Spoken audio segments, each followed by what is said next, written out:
Olá pessoal, muito boa noite. Vamos começar aqui mais uma live do Cadu. Eu estou aí retomando as atividades, como eu disse para vocês. Depois aí dessas 2 semanas em que eu estive praticamente ausente aqui do Instagram, e também já faz um bom tempo em que eu não realizo as lives. Então eu estou retomando para ver se pelo menos uma vez por semana a gente tem aqui as nossas conversas, a gente tem aqui os nossos convidados, que eu sei que vocês gostam bastante. E vamos lá, as nossas lives, como sempre, a gente aborda assuntos relacionados a empreendedorismo, inovação, mas também nós vamos trabalhar com a parte do desenvolvimento humano. Deixa eu dar um salve aqui para o professor Heleno Rocha, que bom que tá. A Ana Paula está aqui também, Carlão Leite, meu pai entrou também aqui para assistir. Muito boa noite, gente. Bom, vou chamar aqui meu convidado porque nós temos que começar e, para não atrasar muito, eu tenho várias perguntas para fazer para ele. Eu vou aqui chamar o meu convidado especial. Só um minutinho, gente. Deixa eu só. Deixa eu só chamar aqui. Ele tá um pouquinho mais lento do que de costume, mas a gente acaba tentando aqui. Deixa eu só reverter aqui a câmera aqui. Ah, certinho. Pronto. O Instagram ele sempre prega essa peça na gente, fica tranquilo. Tudo bom, pessoal? Hoje nós É, vamos ter aqui como convidado da live um super convidado, Alcir Ribeiro. Muito boa noite, Alcir, tudo jóia? boa noite, Cadu. Tudo bem, graças a Deus. E com você? Como é que tá aí? Maravilha. Agora tá tudo certo. Eu tava aqui meio preocupado porque o Instagram não tava querendo funcionar direito, mas vamos lá que a gente agora tem tudo para começar. A gente está começando no horário certinho, tem muita gente bacana chegando para acompanhar aí essa nossa conversa. Eu queria primeiro apresentar o meu amigo Alcir, falar um pouco a respeito da formação e depois eu queria que você falasse para a gente um pouco da sua jornada profissional. Mas o Alcir, ele é graduado em administração de empresas, é bacharel em teologia, com pós-graduação em gestão empresarial, gestão financeira, psicanálise clínica, concepções e práticas pedagógicas. E com 23 anos de experiências, né? Nós podemos dizer que são 23 anos transformando vidas, né, Alcir? Graças a Deus. E eu queria que você contasse um pouquinho pra gente da sua jornada, assim, como foram esses 23 anos. Eu sei que é difícil resumir aí em poucos minutos, mas conta pra gente como que foi, assim, o início. Acredito que você começou com a formação em administração e acabou indo aí para essa parte da psicanálise. Conta pra gente como foi. Bom, na verdade eu comecei é, na área técnica, sabe? Eu me formei em técnico em automação industrial e aí eu fui trabalhar em empresas aí do ramo de TI. Depois eu ingressei na General Motors, né, em São José dos Campos, né, lá eu era eletricista de manutenção, especialista em automação industrial. E lá eu conheci um gerente que começou a fazer alguns feedbacks comigo com relação a, vamos dizer, ao meu perfil com relação à administração. E ele começou ali me incentivar a migrar de área, a conhecer essa outra área e tal. E aí eu fui ler um livro que é o Virando a Própria Mesa, do Ricardo Sandler. Um livro muito legal que conta a história dele, quando ele teve que assumir a empresa da família e tal. E eu acabei me apaixonando ali pelas coisas da administração. Eu estava no terceiro ano de engenharia elétrica na época. Eu tranquei a faculdade de engenharia, migrei no ano seguinte para a faculdade de administração. E ali eu comecei a trabalhar, daí eu acabei me desligando da GM, porque lá eu não tinha possibilidade de atuar nessa área de gestão, né, por conta de eu ser eletricista, então era um pouco mais complicado. E aí eu fui trabalhar na empresa da família, na empresa de engenharia, né, engenharia elétrica, E lá eu comecei a atuar na parte comercial, daí a gente começa a liderar algumas pessoas, né? A equipe de vendas, pessoal de compras, no campo tinha ali a equipe com os eletricistas, os ajudantes e tal, então ali a gente começa, foi o início ali da minha jornada ali com pessoas, né? Começando a identificar, a conhecer, e depois disso eu acabei fazendo algumas transições, fui trabalhar no Banco Itaú, aí depois trabalhei em algumas empresas aqui da região, e nisso sempre liderando pessoas, sempre começando ali a me deparar com essas questões ali, né, do ser humano, né? E em muitas dessas situações a gente começa a se indagar, né? Por que será que a pessoa reagiu dessa forma? Por que será que a pessoa num dia tá legal, no outro dia não tá, né? Claro, a gente tem as nossas demandas diárias também, a gente consegue às vezes imaginar, mas assim, sempre faltava conhecimento para lidar melhor com essas pessoas, né? E aí, ao longo dessa jornada, eu fui me especializando por conta da empresa, as demandas da empresa. Então, fui fazer uma pós em gestão empresarial, depois uma pós em gestão financeira. E, em paralelo a isso, né, a gente sempre bem engajado ali com as coisas da fé, né, com a parte ministerial.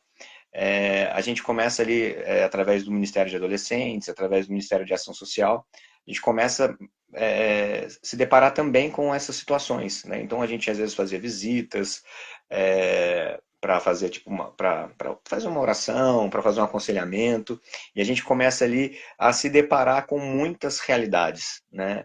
Realidades ali financeiras, sociais, emocionais, né, com os próprios adolescentes, né, dentro da igreja, muitas situações, famílias ali passando por momentos difíceis, e a gente ficava sem saber como agir, né? Depois disso, eu acabei ingressando aí na área da educação, né, como professor na área de gestão e negócios, e sala de aula novamente ali com mais adolescentes, mais pessoas, né, cada um vindo ali com as suas demandas, com as suas necessidades, e começou assim então a crescer dentro de mim assim esse desejo, sabe?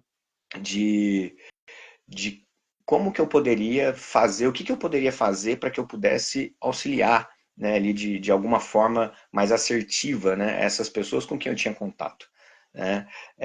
Em paralelo a isso, né, eu assim recebi uma missão assim, né, algo que é meu ali, né, e de estar ali junto, né, com os jovens principalmente em situações de vulnerabilidade, né? Então coloquei uma meta que eu estaria dentro da Fundação Casa, né, algumas coisas que foram assim colocadas, acredito eu, né, por Deus no meu coração, né, acredito não, eu tenho certeza que foi isso comigo, né?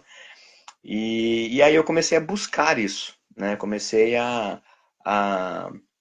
vamos dizer assim, de certa forma, me preparar para quando essas oportunidades fossem acontecendo, eu estivesse pronto, né? Aconteceu que eu já tive essa possibilidade de estar na Fundação Casa, através da instituição onde eu dou aula, é, e aí eu comecei a pensar, sabe? Eu falei, poxa, vou fazer psicologia, vou estudar psicologia, né? E aí, por conta da minha carga horária, né, eu não consegui achar ainda uma faculdade que disponibilize o horário que eu tenho para poder estar cursando aí a psicologia. Então, eu acabei conhecendo a psicanálise. E aí foi onde eu comecei a entrar nesse mundo, comecei a fazer um curso ali, que é um curso continuado que eu faço já há quase 2 anos. Nesse meio tempo, aí eu resolvi fazer a pós em psicanálise clínica para realmente, vamos dizer assim, estar de vez ali nesse mundo, né? Aí comecei a fazer minhas análises pessoais, aí comecei a usufruir dos benefícios ali da psicoterapia, e comecei a pensar, poxa, isso me faz tão bem, né? Mudou muita coisa, inclusive o meu dia a dia na sala de aula, meus feedbacks com os alunos, né? Ali não estou para ser terapeuta, analista, né? Mas querendo ou não, acaba nos auxiliando muito ali na prática diária ali, né? Da docência. Inclusive, né? Essa pós que eu estou fazendo agora finalizando, na verdade, né? Essa em práticas e concepções pedagógicas, a gente vê o quanto relacionado está com a psicologia, né? O quanto isso agrega, o quanto isso soma, né? Até mesmo na clínica, né? E aí eu falei, poxa, me faz tão bem, né? Por que não replicar isso? Né? E aí foi onde eu decidi estar na clínica também, podendo fazer essa multiplicação.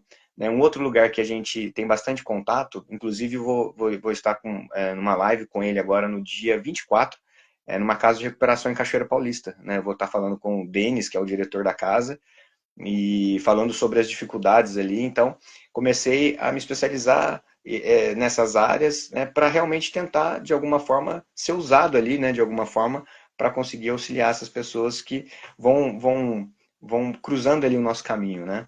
Então, assim, estendeu bastante, mas eu acho que é bem legal para que entenda, assim, da onde eu saí e por que eu vim parar, vamos dizer, na psicanálise, né? Não, perfeito. Fica tranquilo que não estendeu muito, não. Deu para resumir bem.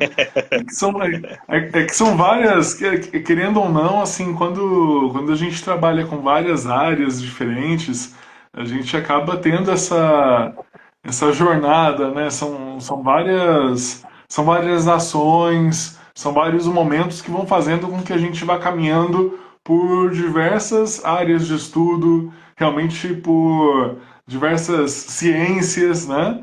Então a gente acaba variando bastante.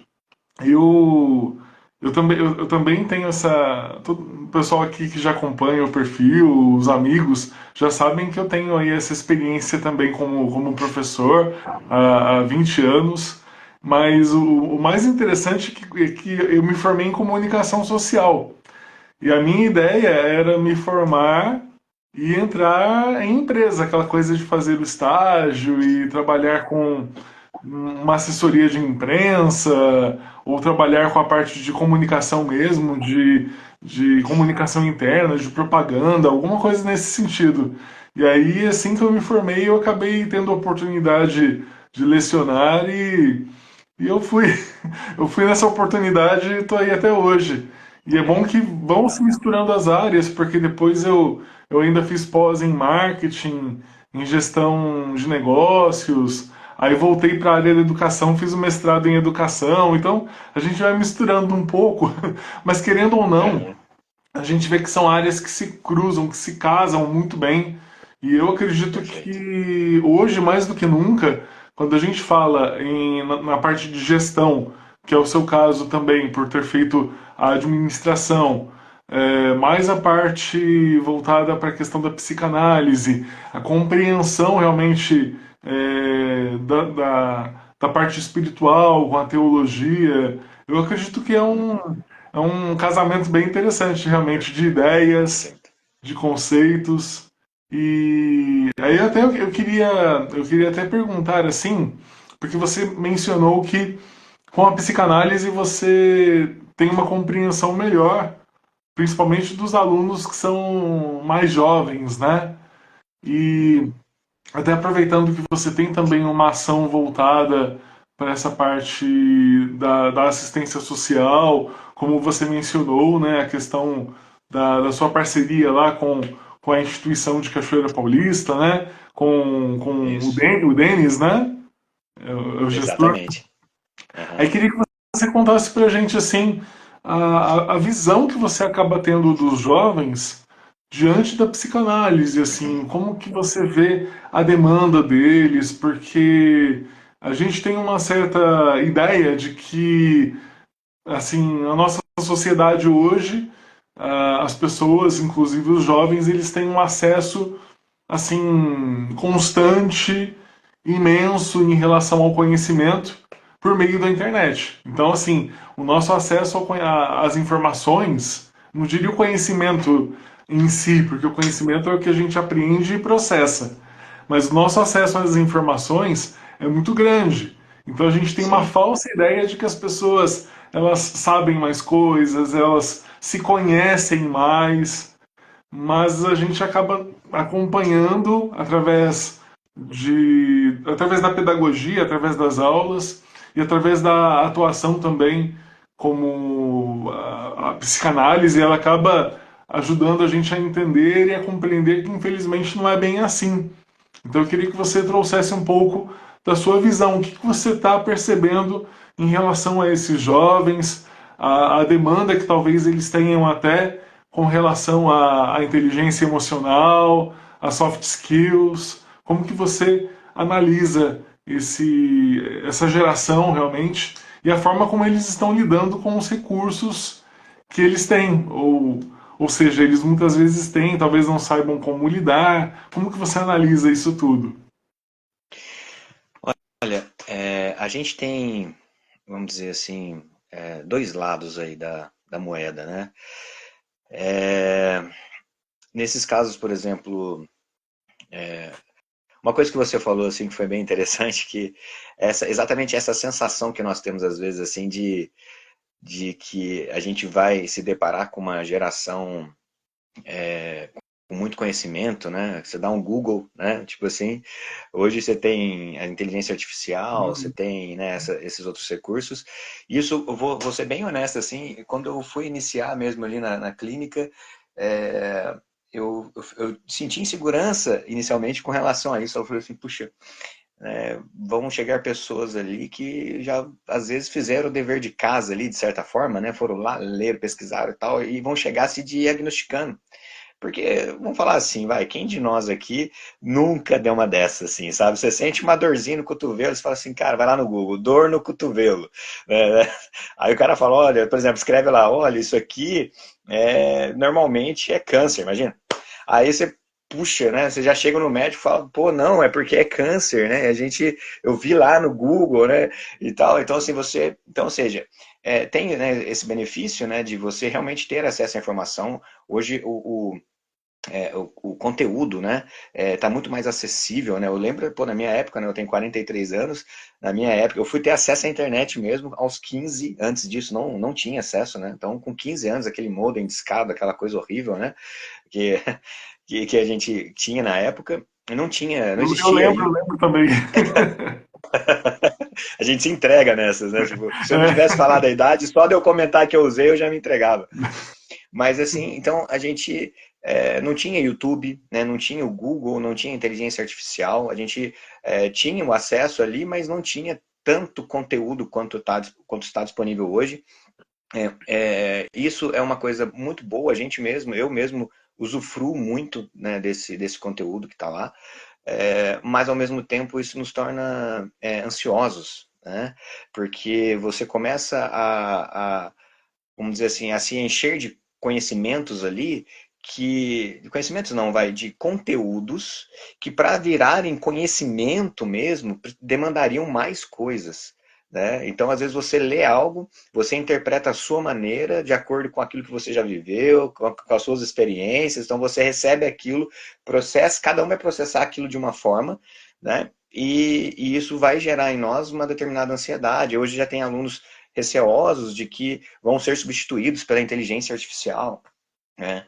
Então, são Sim, coisas sim. assim. Então, eu vejo essa questão como benéfica se você souber usar, né?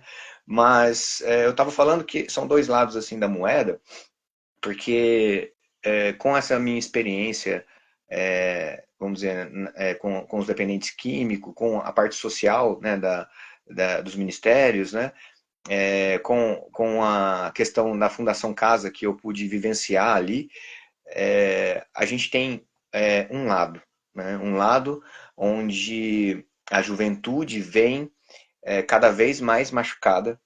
Isso é uma coisa que na clínica se faz muito presente, sabe?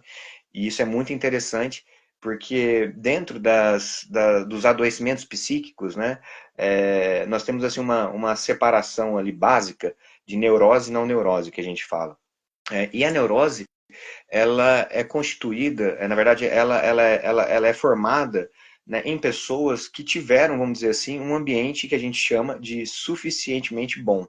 Ou seja, elas desenvolveram maturidades, elas tiveram pessoas ali orientando ela teve acesso ao que é certo, ao que é errado, e exatamente por isso ela desenvolve a neurose, porque a neurose ela é um conflito entre o eu ideal, né, que o mundo espera, que as regras esperam, que a religião espera, né, e do eu real, de quem eu realmente sou, dos meus desejos, dos meus impulsos, aquilo que se manifesta em mim. Então, quando você não pode fazer aquilo que você quer, muitas vezes você reprime e essa repressão culmina em um adoecimento psíquico. Né? Então, esse é um ponto. Mas entenda que para isso a gente tem que ter tido assim a gente necessitou dessa estrutura familiar.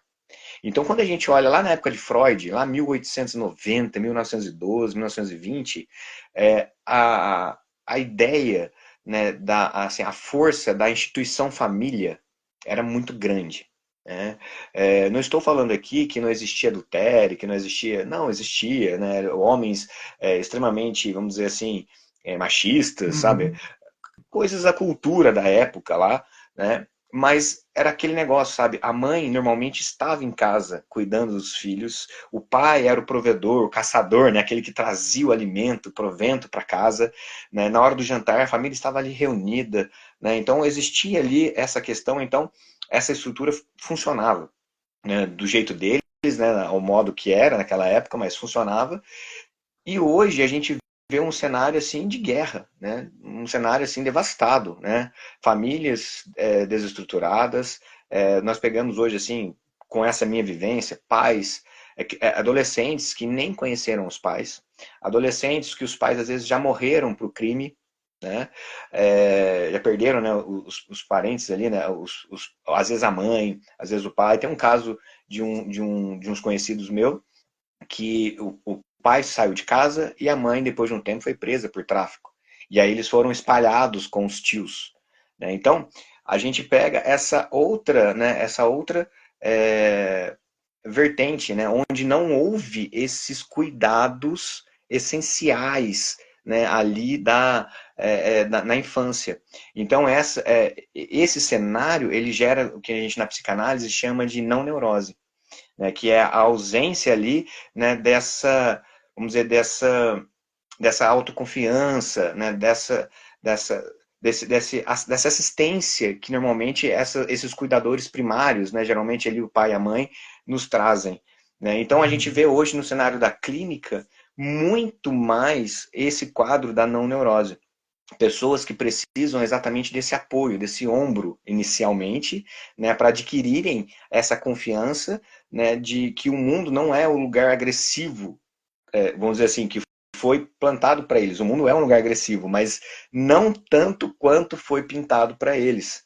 Né? Então, a gente vê, né, você fez essa pergunta, como que a gente percebe isso hoje na sala de aula com os adolescentes e tal? Então, assim, a gente percebe esse cenário. Né? Muitos adolescentes chegando sem autoconfiança, muitos adolescentes chegando com baixa autoestima, né, em um mundo que te massacra por estética, né, por boa forma, por aparência, por você ser um influencer, ser uma pessoa de destaque, você ter carrão, andar com cordãozão, né, e ao mesmo tempo te oprime, né, por exemplo, esses dias eu estava vendo sobre essa questão do transtorno alimentar, né, e fala assim, cara, nunca houve tanta oferta de alimentos ruins, vamos dizer. E ao mesmo tempo, nunca houve uma cobrança tão grande com relação a corpos sarados, né, a plásticas, a estética assim exagerada, né? É diferente, autocuidado, né? Você se cuidar, isso é uma coisa, né? Você tem que se cuidar, você tem do excesso, né? Então a gente vê essa geração chegando muitas vezes não sabendo lidar com frustrações, não sabendo lidar com situações adversas, né? É um mundo que tem nos isolado, né? Você quer falar com alguém, você não precisa mais ir na pracinha do seu bairro para trocar ideia com seus amigos. Você fala no WhatsApp. Você joga hoje, não precisa mais encher a sala da sua casa para fazer um campeonato de videogame. Você joga online. Você não está mais em contato com as pessoas, você não tem mais o desconforto. Né? Você quer pedir um alimento, você não precisa mais se deslocar da sua casa, pegar uma fila, enfrentar uma caixa, vamos dizer que está de mau humor, saber lidar com isso, aprender a lidar com isso, sair na chuva. Não, não, você pede no iFood.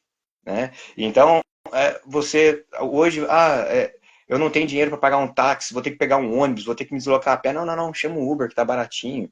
Então, assim, é um mundo que nos traz facilidades, não estou falando contra essas facilidades, mas eu estou dizendo que ao mesmo tempo essas facilidades também nos fragilizam. Porque quando a gente sai dessa doma, né, de vidro que criaram, né, que a gente vive hoje, né, a gente encontra o mundo real, né, onde você vai ter que se expor, onde você vai ter que confrontar, onde você vai ter que lidar com o não, né, e o que a gente vê em sala de aula hoje é muito isso. é uma geração que desiste fácil, que não confia em si mesmo, que tem uma baixa autoestima, que vem carente de cuidado, né, que vem não sabendo lidar com frustração. Então, esse é o cenário hoje, assim, né? A gente fala muito, né? Poxa, os jovens de hoje não são como os jovens de antigamente. Não. E daqui 10, 50 anos, os jovens de hoje vão falar a mesma coisa, né? Dos jovens que estiverem lá naquela ocasião, vamos dizer assim. Né? Por quê? Porque as coisas mudam. Né? Agora, o que está sendo falho, na verdade, é essa nossa capacidade de se Hum, adaptar e não, vamos dizer, boicotar, cortar, né, as coisas que são essenciais para o nosso amadurecimento emocional, para o desenvolvimento da nossa maturidade emocional, entendeu? perfeito, perfeito. Você mencionou uma questão aí muito interessante com relação à fragilidade. E a gente tem uma concepção que é bem conhecida, que é a do mundo Bunny, que foi feita por um sociólogo chamado Jamais Cássio. Ele fez em 2020, quando ele viu a sociedade, de certa forma, se transformando por conta da pandemia. Aí ele mudou o mundo que antes era VUCA, que era o volátil, incerto, complexo e ambíguo. Ele mudou para frágil, ansioso, não linear e incompreensível. Então, essa questão da fragilidade, e é interessante porque ele coloca o mundo frágil e ansioso, né?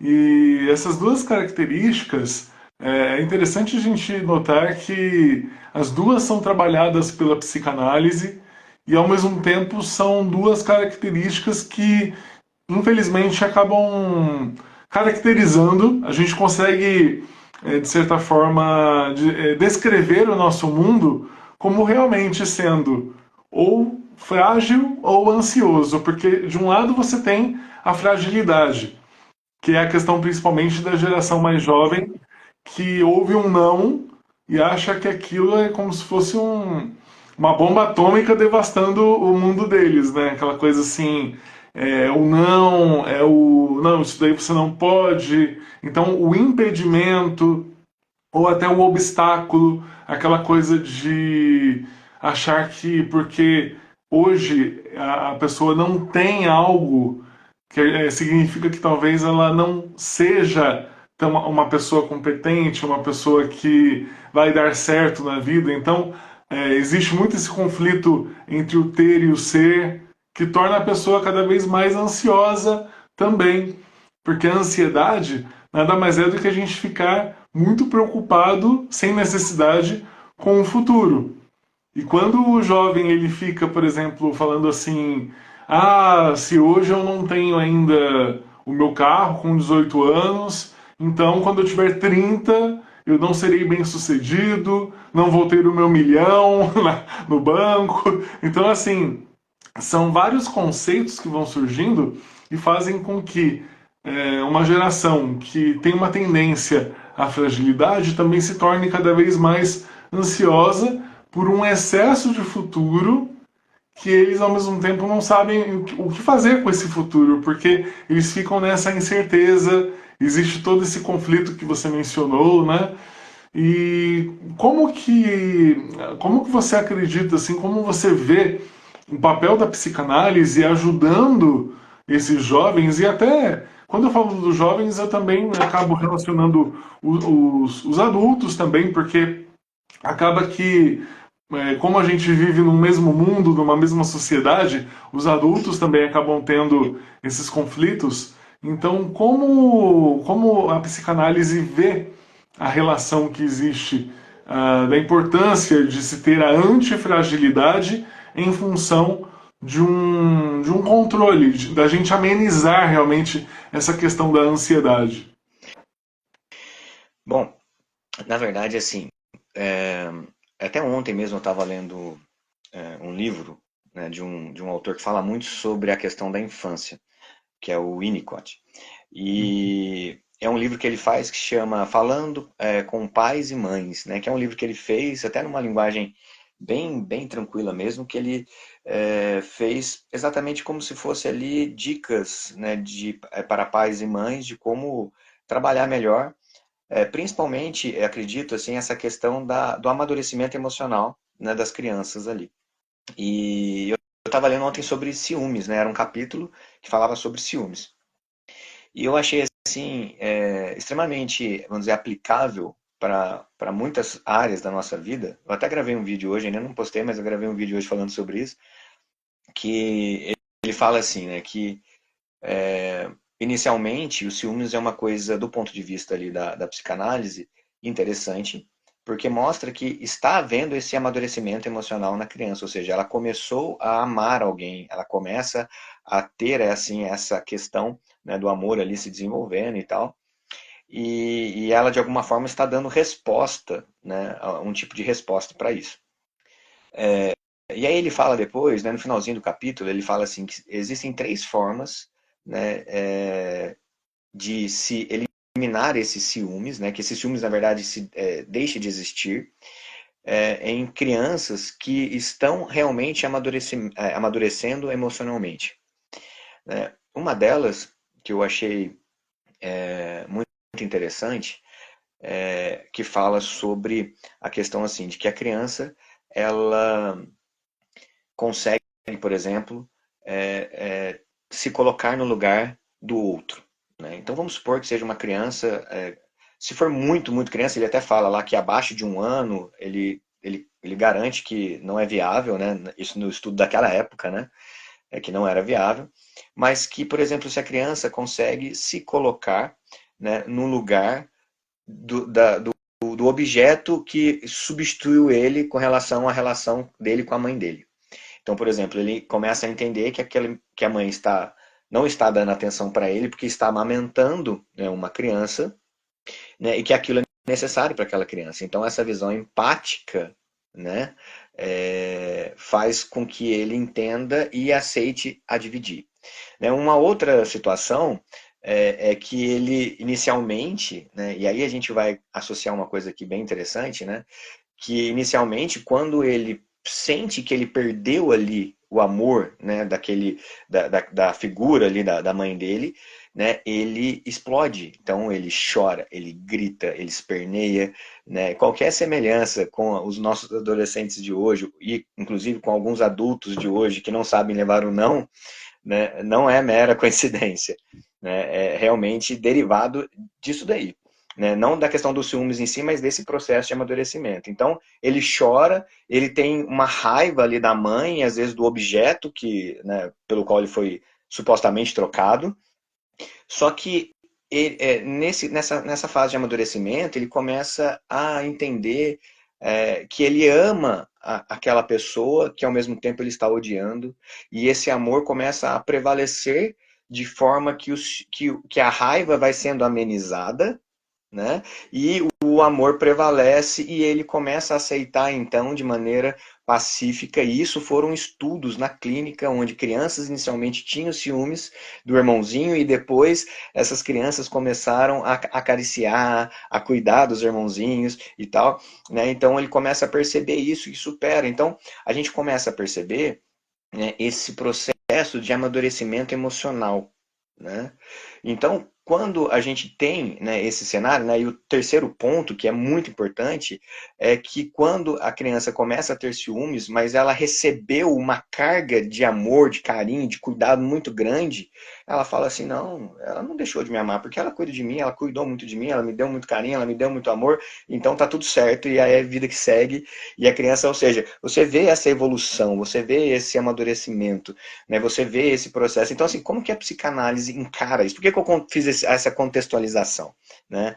Porque a psicanálise ela acredita exatamente nesse processo gradual, né, desse amadurecimento, que vem desde lá da infância, né, até ali a adolescência, e é lógico, nosso aprendizado ele é contínuo, a gente vai sempre aprimorando, a gente vai mudando. Se não fosse assim, para que para que fazer análise? Para que procurar um psicólogo, procurar um psicanalista? Para que, né, procurar uma psicoterapia?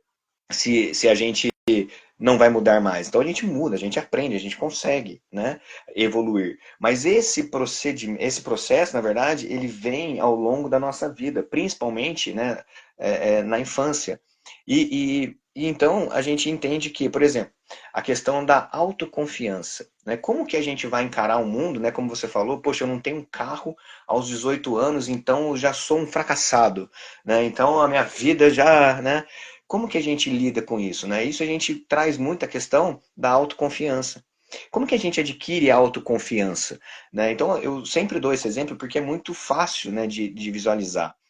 Que é assim, se você pegar uma criança que anda de bicicleta de rodinhas, né, e de repente você tirar as duas rodinhas, pôr ela na bicicleta e falar assim, só vai, o que vai acontecer com ela? Ela vai cair. Uhum. Agora, se você, por exemplo, tira, né, que seja uma ou as duas rodinhas, mas vai correndo junto ali segurando o banco, vai ajudando ela a se equilibrar, ela se equilibra, ela quase cai, mas não cai, e aí em um momento ela tenta fazer sozinha, cai, mas aí depois no outro dia você está com ela de novo, então você vai, então ela entende que inicialmente,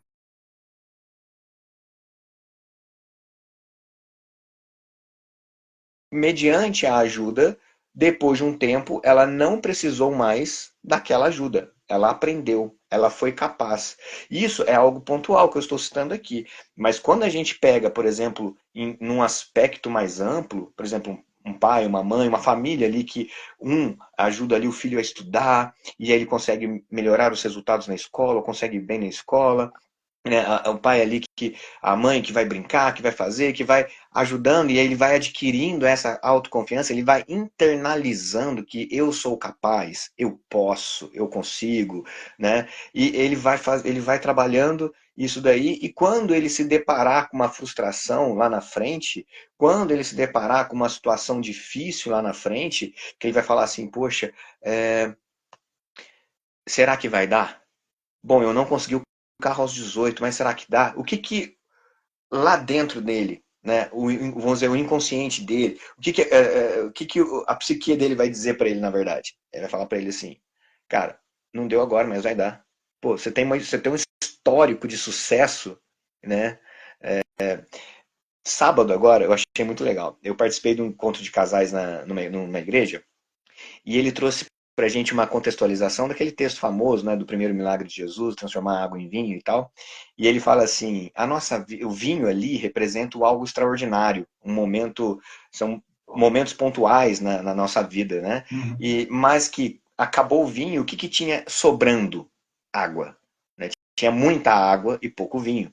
Ele fala assim, então, ele faz uma analogia fantástica, eu achei assim, que ele fala assim, a nossa vida, ela é 80% água, 20% vinho. Né? Então, assim, são o nosso dia a dia, os pequenos momentos, né? O que nós fazemos diariamente que vão proporcionar para nós o extraordinário. Né? A nossa vida não é repleta só de extraordinário. Né? Então, o que eu quero dizer é o seguinte: essa vida de água diária que foi formando em nós ali essa confiança, né? essa habilidade de, por exemplo, é, hoje eu perdi, mas eu aprendi isso, aí amanhã eu ganho. Amanhã tem um pai que fala assim, cara, vamos lá, continua. Você não passou no vestibular que você queria, vamos fazer cursinho de novo esse ano, vamos se dedicar de novo esse ano. Né? Então, essa água, né, do dia a dia, da rotina diária, né, essa construção disso é o que vai culminar numa geração forte, numa geração não frágil, numa geração que vai conseguir entender que nem sempre ele vai ter o que quer, nem sempre ele vai ganhar, nem sempre ele vai conquistar, mas que ele tem capacidade de continuar lutando e de vencendo, de se aprimorando. Então, não existe fórmula mágica. Nessa geração, é, ela vem assim com esses influencers, né? Então assim, sei lá, você falou que você quer trabalhar com importação e exportação, aparece um guru 2 dias depois no seu Instagram falando de dropshipping, que você vai ficar milionário, que é só fazer o curso dele, que já vai bombar, que você vai arrebentar e tal. Então, Pois é. então, a gente vê uma geração que está se pendurando nisso, né, em fórmulas mágicas, né? Eu sempre falo pro meu filho, eu falo assim, filho, o Messi não é habilidoso, Fala assim, demais, pai. Eu falei assim, então, eu já vi vídeo do Messi vomitando pós-treino, de tanto que ele se entregou no treino. Se Uhum. talento só fizesse, ele não precisava estar lá treinando, passando por aquilo. Mas é o que? É o dia a dia. Vê o Cristiano Ronaldo. O tanto que esse cara trabalhou, construiu para se tornar quem ele foi. Então foi só dos momentos extraordinários, da Champions que ele ganhou? Não. Foi do dia a dia. Foi da água, para que ele tivesse ali os 20% do vinho dele. Então, como que a psicanálise lida com isso?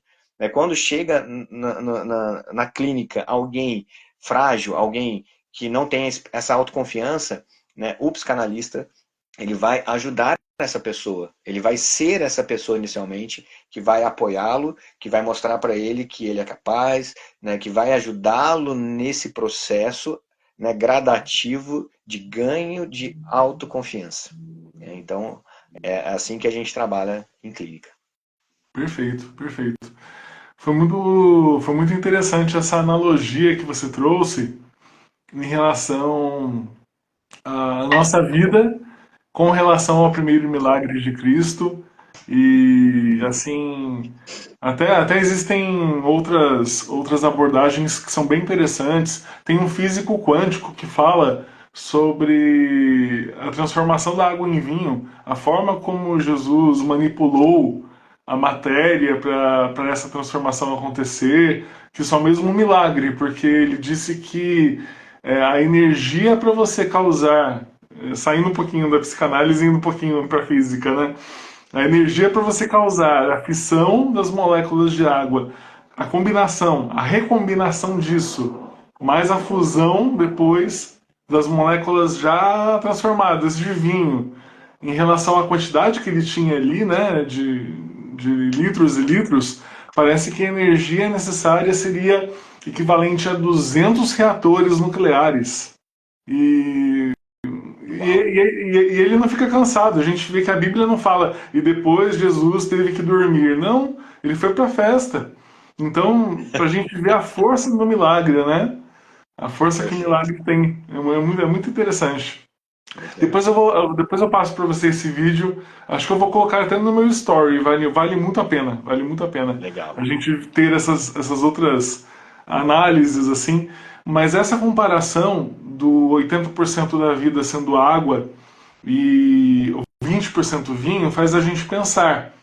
20% é o extraordinário. Os 80% que são, no caso, que compõem ali a nossa rotina ordinária, não significa que seja algo que a gente deva esquecer, que a gente deva ignorar. Pelo contrário, porque a água ela é fundamental para a gente permanecer vivo.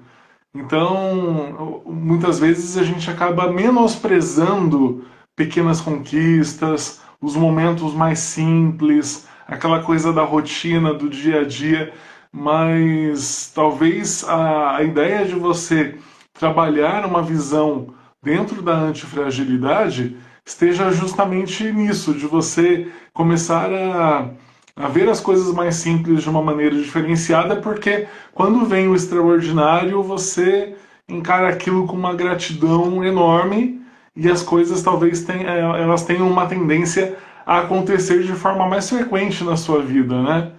Perfeito. Até queria aproveitar, dar um oi aqui pro Renato Bruno, que entrou agora há pouco.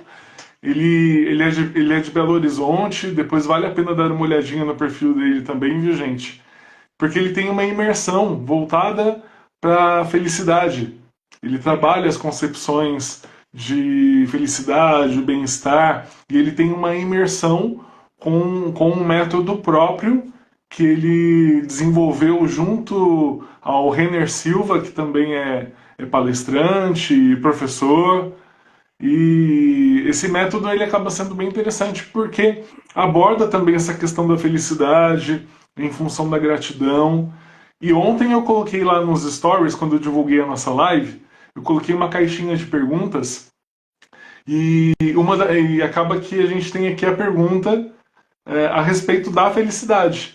Então, aproveitando que a gente está falando assim sobre essa questão de, de felicidade, gratidão, o ordinário e o extraordinário da vida, a pergunta ela é: como a psicanálise ajuda no processo de felicidade. Então, eu acho que eu acho que você pode falar sobre isso, assim, como que a psicanálise ajuda a pessoa a ser feliz e principalmente assim, você pode até falar um pouco da sua concepção pessoal, quais são os elementos que realmente conduzem a pessoa à felicidade e à gratidão. Perfeito. Esse conceito de gratidão é bem legal, né? A psicanálise ela trata isso. Se eu não me engano, é a Melanie Klein que fala sobre gratidão e generosidade, né? Ela fala que pessoas generosas são, em primeiro lugar, pessoas gratas, né? Pessoas que sabem, né, e valorizam as conquistas, as pequenas vitórias, né? Vamos dizer assim, né, as bênçãos diárias ali, né? É, eu acho que você estava lá, né? A gente assistiu, acho que a mesma pregação esses dias, né? Onde né, o nosso pastor lá, o Vanderlei, né? Ele fala sobre isso, sobre a gente não perder o foco naquilo que a gente tem. Então, pô, eu acordei, pô, eu tô numa cama, eu tô quentinho aqui, né? Eu tenho uma esposa, né? Eu tenho louça para lavar, né? Até foi essa a brincadeira lá, né? Eu tenho louça para lavar. Se eu tenho louça para lavar é porque eu comi, se eu comi é porque eu tenho comida, e assim vai, né? E quando a gente realmente incorpora essa questão da gratidão, posso te garantir que não há como nós não sermos felizes, porque a gente consegue enxergar o quanto né, a gente tem. A psicanálise ela leva com relação a isso, né, até mesmo vai de encontro com a questão da autoestima, a questão da ação social, por exemplo. Porque na verdade a gente fala assim, como desenvolver a autoestima? Né? Uma das coisas que a gente fala na psicanálise para desenvolver a autoestima é ter uma vida ativa. Né? O que é uma vida ativa? Uma vida que você se expõe. Né? Então, assim, você de repente está se achando, né? De repente quem está nos assistindo, quem vai assistir isso depois, né? Se você está se achando uma pessoa não útil, uma pessoa que não tem utilidade para nada e tal, sai, dá uma voltinha no seu bairro, no centro da sua cidade, de qualquer que seja a sua cidade, né? Você vai se deparar com pessoas em situação de rua, você vai se deparar com pessoas, com certeza, né, cuja grama não é mais verde que a sua, pelo menos nesse momento. Né? E o quanto você, de repente, tem a oferecer, por exemplo, a essas pessoas. Só que esse processo de generosidade, ele nasce em nós muito ligado à gratidão, né? Quando é uma generosidade pura, né? O que que é a generosidade pura? É aquela que se faz sem esperar nada em troca. Uhum. Né? E quando nós somos providos dessa generosidade pura, é porque nós somos pessoas gratas. Né? E pessoas gratas enfrentam momentos de dificuldade, mas assim, eu não vejo muito como falar para você que não são pessoas felizes. Né? Uma coisa que, né, que você falou, como a psicanálise trata essa questão da felicidade. Né? Bom, me permite aqui fazer uma outra analogia da psicanálise com a Bíblia? Por favor. Vamos lá. Quando há a queda, lá em Gênesis 3,15, lá, né, então há a queda lá em Gênesis 3, né? E o, o mal entra, né? O pecado entra, né? Então a gente, naquela frase, né? Agora eles são como nós, né? Eles conhecem o bem e o mal, né?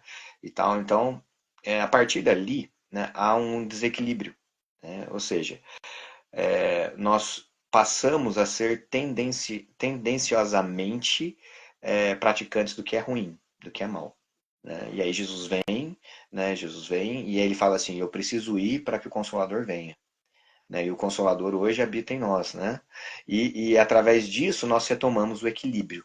Né? Então o que é o equilíbrio? É a capacidade de conseguir fazer o que é bom. Né? Paulo fala, né? Pois o bem que eu quero fazer eu não faço, mas o mal que eu não quero, esse sim eu faço. Né? Então existe esse conflito, né? E Jesus veio, né? Para que a gente pudesse voltar a conseguir sermos, vamos dizer, bons. Né? Então eu falo assim que as psicoterapias, né, a psicologia, a psicanálise, né, elas são ciências, né, que vieram para nos auxiliar a buscar o equilíbrio, né? Como assim? Então, eu vou falar aqui agora do meu ponto de vista psicanalítico, né? Vamos pegar assim que você acredita, né, em livre-arbítrio? Né? É um vídeo que eu fiz hoje sobre inconsciente também que eu falo, aborda essa questão do livre-arbítrio. Sim, livre-arbítrio existe, ele está aí, é fato. Mas será que você consegue usufruir dele como você imagina? Esse é o ponto, né? Uhum. Então, assim, da mesma maneira que se nós, por exemplo, não buscarmos estarmos cheios do Espírito, né, de acordo ali com a teologia, com a fé cristã, né, você tende a fazer o que é mal. Então, existe livre-arbítrio? Cara, você vai ser tendencioso sempre a fazer o que é mal. Ou seja, o seu livre-arbítrio está prejudicado, certo? Você não é mais totalmente livre, né? Você tem que lutar com aquilo. Né? E quando a gente se depara, por exemplo, como educador, provavelmente você já se deparou com situações assim de alunos que, diante de uma apresentação, travam, passam mal, choram, fogem da sala, né? Em casos extremos, desmaiam. Né? Entre nós, se fosse 100% livre-arbítrio, você acha que ele teria escolhido passar mal, travar e não concluir o trabalho? Não. Não. Ele, então, ele teria ido lá, executado da melhor maneira possível, conseguido a melhor nota possível, Exato. né? E beleza. Então, mas por que ele não consegue? Porque existem fatores, né, situações do nosso passado que geraram em nós alterações na nossa personalidade, alterações na forma como nós respondemos aos estímulos externos. Ou seja, aquilo que há interno em nós, ele responde aos estímulos internos de maneira, vamos colocar assim, batizada, né, viciada, né? Há um vício, né? O vício na linguagem do comércio é quando há um defeito ali, né? Então, um produto que apresenta vício é um produto que não funciona como ele deveria, né? Uhum. Então, seria a mesma coisa, o mesmo princípio em nós. Então, quando nós, por exemplo, diante de uma apresentação dessa, não conseguimos apresentar, é porque lá atrás, esses dias, né, eu vi um vídeo, assim, de verdade, eu me sinto mal em assistir esse vídeo, né? É um vídeo de um aniversário de uma criança que aparentemente tinha ali uns 4 anos, e na hora do parabéns ali, um pouco antes de terminar o parabéns, as pessoas começam a vir quebrar ovos nessa criança, começam a jogar, acho que deve ser farinha, tudo, e aí pegam o próprio bolo ali, começam a esfregar na criança, e dão um Nossa. tapa na cabeça da criança e tal, e aí a criança ela fica de cabeça baixa, chorando, né? E encerra o vídeo, e o pessoal dando risada e tal, e ela ali, né? Agora você imagina essa criança, a dor que ela sentiu, o constrangimento que ela sentiu, a humilhação pela qual ela foi exposta ali, né? Ela, essa, E justamente dentro da faixa de 0 a 5 anos, né? Que é quando a criança está aprendendo ali tá a todo absorvendo vapor. tudo, É. exatamente. E aí o que que acontece ali? Ela, toda vez que ela lembra dessa situação, ela vamos dizer assim, dominada por uma dor profunda, por um sentimento de humilhação, por né, Vira uma um trauma, né? tristeza. Exatamente. E aí, né, o que que o nosso psiquismo faz? Porque nós temos dentro, nós somos dotados do que nós chamamos de princípio do prazer. Então nós buscamos sempre, né, estar bem, estar Uhum. bem. E aí o que que nosso psiquismo faz? Ele pega isso e joga isso lá no nosso inconsciente, enterra isso lá. Não existe um formato HD, tá? Ele não sai de lá, ele tá lá, né? Só que vida que segue, de repente aquela criança aparentemente tá bem, tá tudo normal. Até o momento em que ela vai para a escola e precisa apresentar um TCC para uma banca. E ali a gente tem de forma indireta o mesmo cenário desenhado. Ali a gente tem ela como sendo o ponto focal, o parabéns, né? Isso. E ela tem uma galera Em a volta. qual ela está se expondo. Então, o inconsciente dela liga uma luz vermelha, uma sirene absurda, que vai falar assim: não sai daí, isso é péssimo, você vai ser humilhado, você vai, né? E ela começa a entrar em pânico, ela foge, ela desmaia, ela passa mal e tal, né? Por quê? Né? Porque houve isso lá atrás. Então, essa pessoa, ela vai alcançar a felicidade plena? Não, porque toda vez que ela precisar se expor para qualquer que seja o motivo, isso vai trazer muita ansiedade para ela, uma ansiedade exacerbada, uma angústia, dor, sintomas físicos vão ser manifestados ali em decorrência disso. Né? Então, é como que a psicanálise trata a questão da felicidade. Né? Então, a psicanálise ela vai buscar junto ali com o analisando exatamente esse processo de autoconhecimento. Né? Meu professor ele fala muito em autorreconhecimento, né? Porque o autoconhecimento supõe-se, né, de repente, que é algo que você não conhecia. Então você está conhecendo agora. Mas veja que, por exemplo, nesse exemplo que nós demos aqui, isso é algo que você conhecia, mas estava oculto. E você precisa resgatar isso e trazer ele de volta. Então por isso que ele fala que é um autorreconhecimento. Né, que você vai reconhecer aquilo que já estava em você, que já era conhecido, mas foi ocultado, foi reprimido, foi recalcado. Né? Então, você traz isso, né? E aí você vai trabalhar isso com essa pessoa. Você vai mostrar para ele que aquilo que aconteceu não necessariamente vai se repetir. Aquilo foi algo particular lá, com aquelas pessoas que estavam lá, naquela situação. E aí você consegue fazer a pessoa ressignificar aquilo. Ressignificar, eu gosto muito de usar assim para situações que de repente você viveu, te causaram dor porque você achou que era determinada coisa, mas ali pela pouca idade, pela pouca maturidade ali que você tinha, você na verdade não era aquilo que você imaginou, mas você processou aquilo de uma outra forma. Tem um outro exemplo sobre isso, que por exemplo, o meu filho, aconteceu com o meu filho aqui em casa, a minha esposa estava conversando na cozinha sobre algo, e de repente ela comentou alguma coisa assim, não sei o que, não gosto de criança. Mas não é que ela não gostava de criança. Eu não lembro nem qual que era o contexto lá. Só que o que aconteceu? Eu tava com ele na sala de casa. E aí ele ouviu essa parte. E aí ele virou, na hora assim, a fisionomia dele mudou. E ele falou pra mim assim, a minha mãe acabou de dizer que não gosta de criança. Ou seja, ela não gosta de mim. Só que nesse momento ele externou isso. Né? Ele pôs pra fora. E aí a gente já na hora corrigiu. Não, não, peraí, chamei minha esposa, o que aconteceu, o que falou? Não, beleza, resolveu. Agora, e se ele guardasse? É. Né? Então, não, ou seja, não foi o que ele entendeu. Então a gente ressignificou ali. Então, assim, olha, não é o que você imaginou. O significado não era esse. Né? Agora sim, existem casos ruins mesmo, abusos, violências, traumas, como esse caso que a gente colocou, e aí a gente vai trabalhar essa questão. E a gente vai fazer com que essa pessoa aprenda a conviver com aquilo e entender que os outros ambientes ao qual ela está se expondo não é aquele mesmo, não é o mesmo cenário, não são as mesmas pessoas. E assim a gente vai trabalhando a pessoa. Com isso, a pessoa passa a ter, sim, o livre-arbítrio.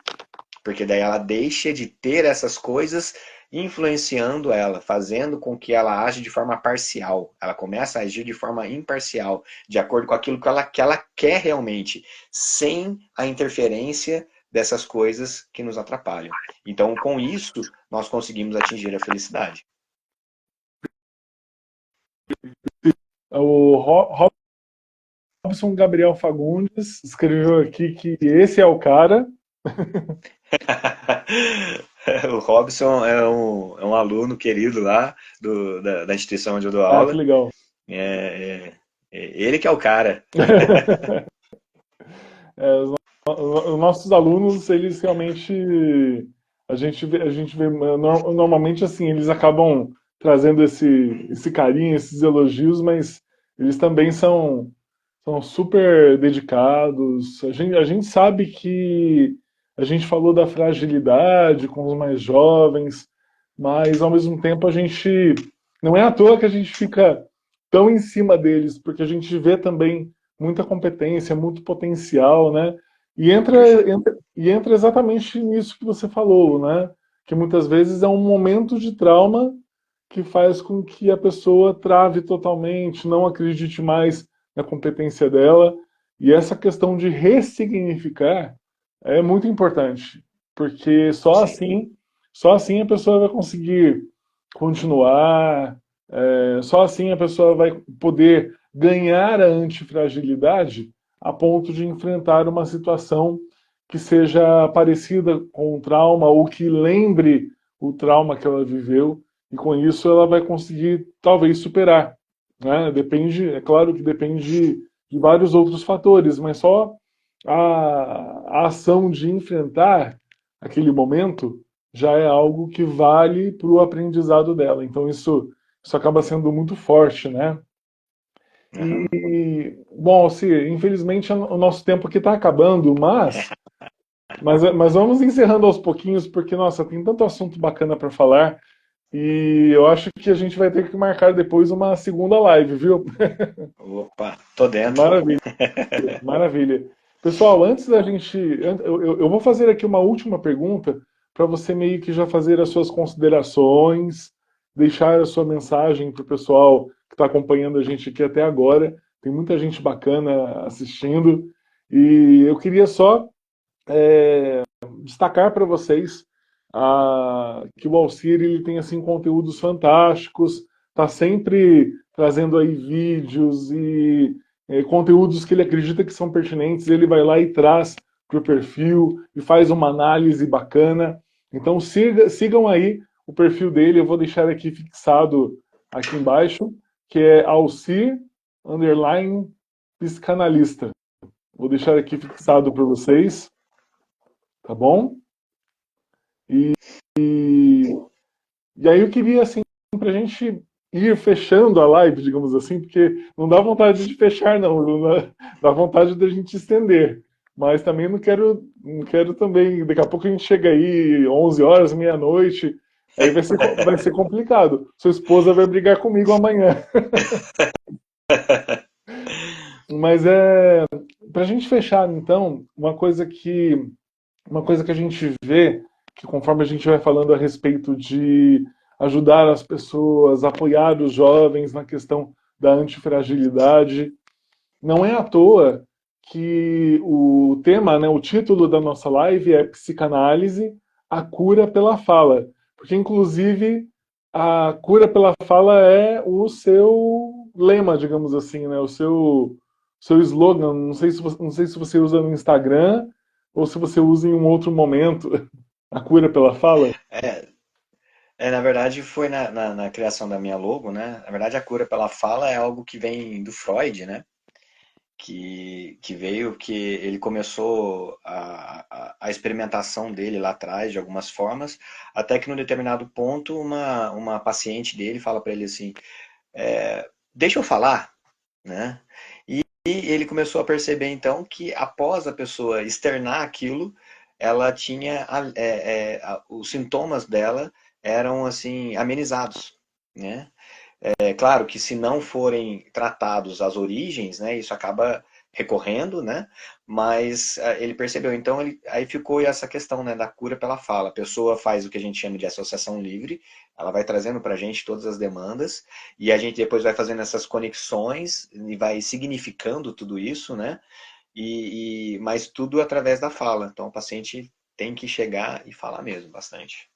E você acredita que a chave para a gente reunir as pessoas, resolver problemas, é realmente a comunicação? Você acredita que, apesar da gente cada vez mais falar muito, a gente precisa comunicar e se comunicar mais? Sim, sim, sim. Porque assim, essa é uma das questões assim da comunicação eficaz, né? É a garantia, né, daquilo que vai ser falado seja realmente compreendido pelo receptor, né? Então o emissor e receptor ali, né, tem que ter essa garantia. E falar demais, isso é uma coisa que não é garantia de comunicação assertiva, eficaz, né? Porque se você falar demais, mas falar errado, você piora a situação, você não melhora em nada, né? Então aí entra muito, né, a questão da comunicação não violenta, né? A comunicação não violenta, ela é uma coisa muito bacana, porque assim, eu vi uma conceituação disso fala assim que ela é o caminho do meio, né? O que é o caminho do meio, né? O caminho do meio é onde você não aceita determinadas coisas, mas você consegue transmitir isso de uma forma não agressiva, não violenta. E aí, né, até no conteúdo que eu estava estudando, ele diz, né, dois grandes exemplos disso, né, Martin Luther King e Gandhi, né? Eles não foram passivos no sentido de aceitarem aquilo que eles não concordavam como sendo o ideal, Uhum. mas ao mesmo tempo eles optaram por uma manifestação pacífica, né? Então, a comunicação não violenta, ela traz isso. Então, assim, hoje sim nós estamos aí, né, num mundo que se fala muito, que se assiste muito, que se ouve muito. A gente está na geração do podcast, né, do streaming ali, do Spotify, né? Vou falar marcas aqui, né? Spotify, do Amazon Music lá, onde você consegue tanto ouvir ali as músicas, né? Mas ao mesmo tempo ouvir podcasts, né? Então você está na era, né? Dos podcasts ali no YouTube, até mesmo isso que nós estamos fazendo agora, Uhum. né? Então se ouve muita coisa, mas assim, qual a qualidade do que está sendo emitido, né? Então, entendeu? Então, assim, qual é a mensagem que está sendo transmitida através da linguagem, da fala, né? Então, isso é muito importante, né? Então, a gente percebe que se fala muito, mas se fala com pouca qualidade. Perfeito, perfeito. E quando realmente eu fiz a pergunta, né, eu falei assim, é uma sociedade que fala demais. Por conta disso mesmo, a gente tem cada vez mais recursos de comunicação e a gente vê que as mídias sociais, elas são todas baseadas na fala, ou seja, é aquela coisa, né, de você até muitas vezes não ter o silêncio, porque as pessoas elas ficam tão presas ali aos reels do Instagram e aos vídeos do TikTok, né? Então, acaba que realmente isso quebra aquela coisa essa questão da comunicação eficaz, que poderia ser trabalhada diante do silêncio, isso tudo acaba realmente fazendo falta. Então, essa análise que você fez ela é bem interessante, porque comunicação eficaz é aquela que traz sentido, aquela que realmente é oportuna e faz com que haja principalmente o fortalecimento da relação entre as pessoas, né? E por isso que a comunicação não violenta é tão importante também, para que a gente possa aprender que existem formas mais assim, formas, eu diria até mais pacíficas, né, no sentido que você colocou de Martin Luther King e Gandhi, né, não deixar de lado a minha concepção, a minha opinião, o meu posicionamento, mas ao mesmo tempo eu não preciso colocar aquilo a ferro e fogo em você. Eu posso trabalhar na questão da empatia, da persuasão e fazer com que a minha comunicação seja mais envolvente. E com Sim, certeza o processo fica bem mais prazeroso e facilita inclusive o aprendizado, né? exato, exato. Que a gente vê assim, como fazer, por exemplo, uma comunicação não violenta se você não se conhece. Se, por exemplo, você manifesta reações a determinadas situações onde você não consegue, por exemplo, controlar a sua agressividade. Onde no momento em que alguém se opõe à sua opinião, você perde vamos dizer, sai do eixo ali, né? Então, como fazer isso se você, por exemplo, não buscar ali esse autoconhecimento, né, através da psicoterapia? Como que você vai gerenciar melhor as suas emoções se você não entender qual o simbolismo de determinadas situações, né? O que aquelas situações evocam em você, né? Qual gatilho aquela situação, né, dispara em você? Como que você vai conseguir se comunicar bem se você não desenvolver a empatia? Né? Como que você vai conseguir ouvir de maneira pacífica, respeitar a opinião do outro, se você não entende o lado do outro? Né? Então, não há possibilidade disso. Então, o que as pessoas entendem, na verdade, não entendem, né, é que o processo para se dar ali de uma comunicação eficaz, ela parte primeiramente do nosso interior, né, da resolução dos nossos conflitos internos, né, do nosso autoconhecimento ou reconhecimento, né, de como nós vamos lidar com isso, porque a gente vê, por exemplo, pegadas assim com o mesmo intuito. Uhum. Né? Então a gente vê ali o Martin Luther King e na época dele tinha um outro, fugiu o nome agora, O Malcolm X, o Malcolm X, que veio com uma outra veia. Tipo assim, não, não, vamos quebrar tudo mesmo. Não, é, quando eu estou falando aqui de forma superficial, não me aprofundei nele, não estudei ele, né? Eu já dei muita mais atenção para o Martin mas, Luther King. mas eles Na... eram opostos mesmo. Então, e aí a gente vê isso, sabe? A gente vê, por exemplo, países que foram libertados através da violência e a gente vê Gandhi fazendo isso através da paz. Né? Então, a gente precisa entender isso, né? Porque a comunicação, para que ela se dê de forma não violenta, né, o nosso interior tem que ser tratado. Porque senão nós vamos. A gente volta naquela nossa ideia, né, da falta do livre-arbítrio ali, da parcialidade, de agir conforme as nossas experiências. E isso é uma coisa até, Cadu, que a gente toma muito cuidado. Por que que na psicanálise a gente tem um tripé? Né, que eu já comentei aqui, né, que é a análise pessoal, supervisão e saber teórico. Né? Porque se eu não tratar bem os meus pontos, como que eu vou diante ali de um paciente, por exemplo, vamos supor que eu sofri com uma questão de, um exemplo, de adultério. Hum. Né? Então, eu trago isso de uma experiência que não está digerida e tal, e aí quando o paciente fala que, por exemplo, na casa dele aconteceu com o cônjuge dele o adultério, eu vou descarregar nele aquilo que está dentro de mim. Então, tipo assim, não, termine com essa pessoa logo, mete o pé mesmo, porque não sei o quê. Porque... Cara, e não é isso, entendeu? Então, se nós não nos tratarmos primeiro, como que a gente vai se comunicar de maneira correta? Né? Então, esse é o grande pulo do gato, sabe? Uma outra coisa, Cadu, que eu queria falar aqui é que a gente tem que tomar muito cuidado, porque muitas pessoas, né, autoridades, digamos assim, não estou falando de política, não, estou falando de autoridades em vários sentidos, porque autoridade pode ser Sim, professor-aluno, pode ser líder religioso fiel, pode ser gestor, político, sim, e tal, gestor um gestor na empresarial. empresa. Exatamente, então estou falando de autoridade nesse sentido, Uhum. né, que estudam, conhecem as formas de comunicação, conhecem as artimanhas, a gente, né, e utilizam isso para manipulação também, né, para o abuso, né?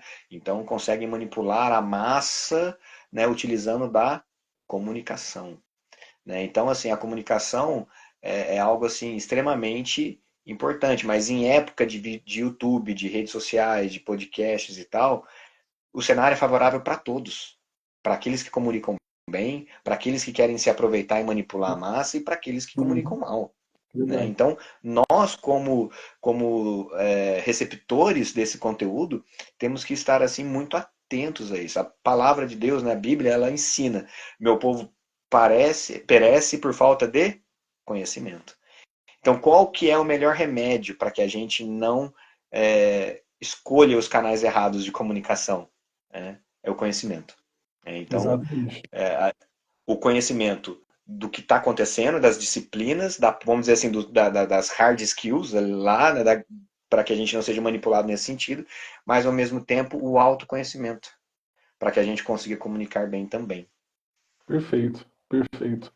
Muito bom, Si, essa análise que você fez realmente ela é super acertada e assim a gente realmente tem que trabalhar o conhecimento em função de diversos fatores, inclusive para a gente poder se comunicar melhor, como você disse, porque sem a comunicação feita de uma maneira eficaz, a gente perde muito em termos de conhecimento do outro, conhecimento de nós mesmos e da realidade. A gente acaba perdendo realmente essa noção do que pode ser feito, do que não pode, por conta da falta ou até da falha na comunicação. Então foi uma consideração muito boa que você trouxe e que dá para chegar no mesmo objetivo por caminhos diferentes, mas que a gente tem que pensar em escolher aquele caminho que acaba sendo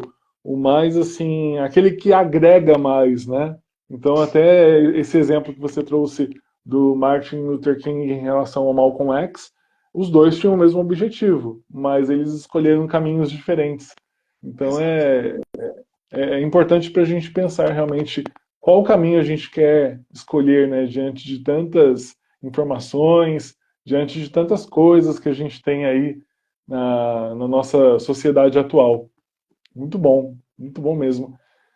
Bom, antes de terminar, eu queria que você desse uma mensagem final, até assim, você pode retomar aquela questão da antifragilidade, você pode falar sobre o assunto que você quiser. Se quiser falar sobre alguma coisa que a gente não abordou também, só para deixar um recado final para quem está acompanhando a gente. Mas antes eu queria mais uma vez agradecer a sua participação. O Viana está agradecendo aqui o conteúdo, dizendo que foi muito bom. Não se esqueçam de seguir o Obrigado Alcir. aí. Não se esqueçam de seguir o Alcir lá no perfil dele, hein, gente? E, então eu queria agradecer mais uma vez a sua disponibilidade. A gente acabou até ficando mais de uma hora aqui, acho que já está batendo 1h20, É, mas mas tá tranquilo. fluiu muito bem. Você trouxe muito Ah, conteúdo. E até queria te parabenizar pela premiação que você teve aí de melhor psicanalista. Eu não sei se é uma premiação, eu acredito que seja regional, né, aqui do isso. Vale, não é isso? É Guaratinguetá. Ah, é Guará? Ah, mas É mesmo Guará. assim. Não, mas eu tenho certeza que está valendo para o Vale do Paraíba, fica tranquilo. Parabéns pela premiação aí de melhor psicanalista, Obrigado. viu? Muito legal, merecido mesmo. Obrigado. Imagina. Obrigado mesmo. Imagina. Então vamos lá, vamos lá para sua mensagem final e aí eu prometo que eu encerro, para a gente não estender muito. Imagina, imagina. Bom, é assim, é, eu acho que a minha consideração final, acho que ela vai ser, assim, na verdade, vamos dizer assim, um catadão do que foi esse bate-papo nosso. Como eu disse no início, né, de o porquê querer a clínica, né, um dos motivos, né, que me fizeram realmente querer a clínica foi através das minhas análises pessoais, né, até mesmo se de repente ele assistir depois, não sei se ele, né, que é o meu, que é o Guilherme aqui de Guaratinguetá mesmo, né, que tem me ajudado muito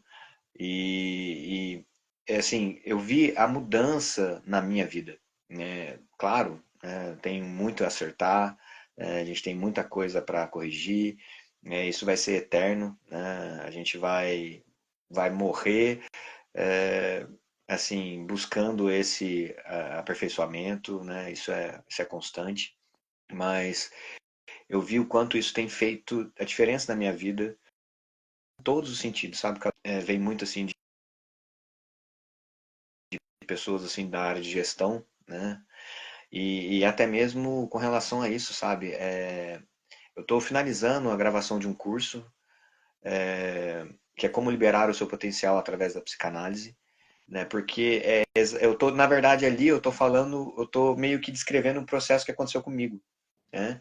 E a gente conseguir avançar, conseguir parar de se auto-sabotar, né, por coisas não resolvidas internamente.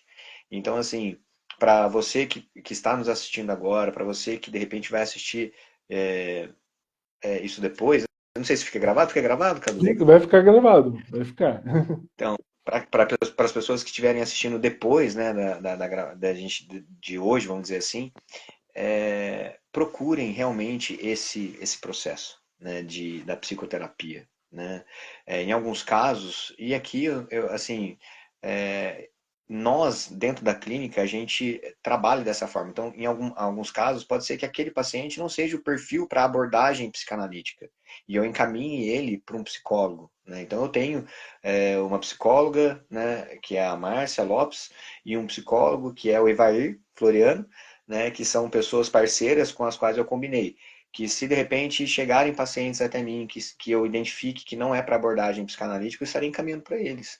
Então, aqui o intuito deve ser realmente ajudar pessoas, né, ajudar as pessoas a transformarem a sua vida, né? Esse é o meu lema ali, né? Então, assim, busquem a psicoterapia. Ah, mas eu não tenho problema e tal.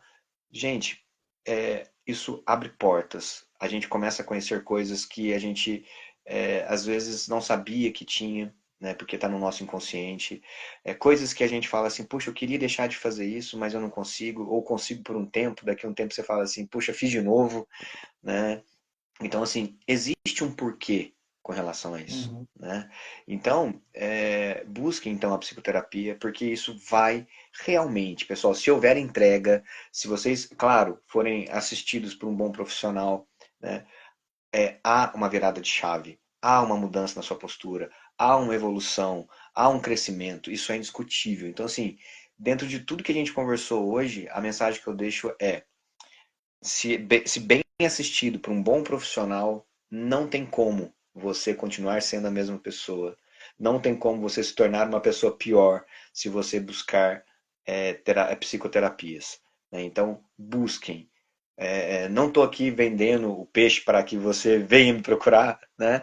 Mas o que eu quero dizer é que assim como fez bem para mim, eu tenho certeza que fará bem para todos vocês.